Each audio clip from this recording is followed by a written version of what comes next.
This is the Merrill BBV75 3/4 inch brass ball valve. Now, this ball valve, you can see here on the handle, you got your directional arrows for on and off. You got your hex nut here, securing the handle to the ball valve.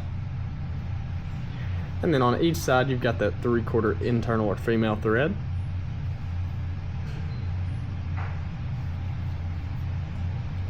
We'll go ahead and get a couple dimensions. First, we'll start with a total length. It's going to be roughly about 2 3/8 inches. Then total height will measure from the bottom of the valve up to the top of that nut there. See, we're right at about 2 and just over 2 1/4 inches on the height. And then outer diameter